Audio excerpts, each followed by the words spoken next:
It was 1996. I was 19. Fuck, I'm getting old. Anyways, I was going nowhere, taking classes at a junior college and working the VHS rental counter at a warehouse music store. A bored kid quickly drying up, dying in the San Joaquin Valley heat. My buddy tells me one day his godfather can get us jobs at a resort in the Florida Keys.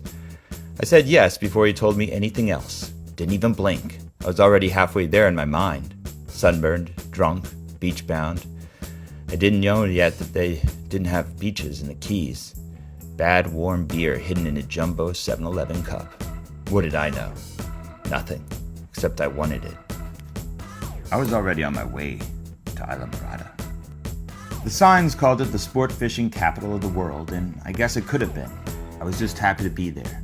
What it lacked in sandy beaches, it made up for in opportunity.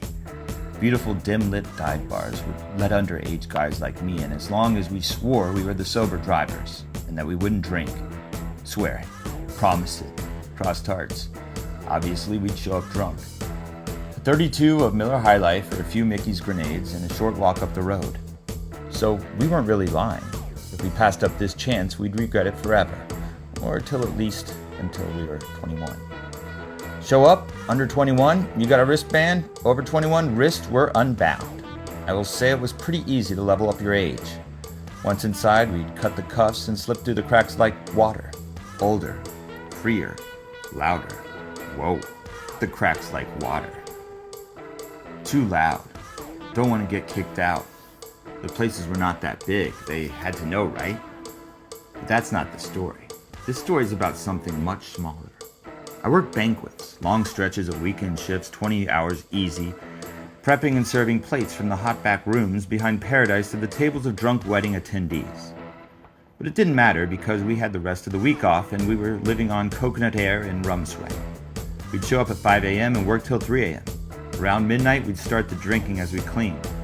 Then after the shift, stumble across the small golf course to the cinder block employee housing, which held many more stories of their own.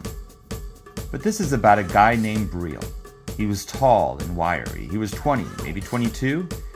He came to the States from Haiti and drove down to work each day from Homestead, just above the Keys. He was so polite, always grinning. Which to a 19-year-old from Shittsville, California, polite kids were not really a thing. Asshole was always baked in, to everyone. But we'd talk our way through the grind. His English was perfectly broken. He understood, I understood, jokes and humor. Maybe that was a gray area, but we made it work. At this time in my life, I had this thing, a phrase crutch, one of those dumb verbal hiccups that spill out when your brain's too tired to filter. Some people say dude, or crazy, or man. For me, mine was holy moly. I don't know why, I just said it. All the time, like punctuation. Something would happen and out it came like a breath. Briel, he picked up on it. But not in a copycat way. He started echoing me like a gospel call, but quicker, lower, soft enough you could barely cut it, but always there. I'd say it and he'd drop his head just a little, solemn, like he was praying, and he'd shoot back at twice the speed. Holy moly! No pause, like that. And now, 30-ish years later, and 1,000 miles from that hot, humid moment in time, when I hear someone say it, I don't even blink. I don't even think. I just hear Briel in my head. That quiet little echo. A religious amen type response. A ghost whispering back. Holy moly.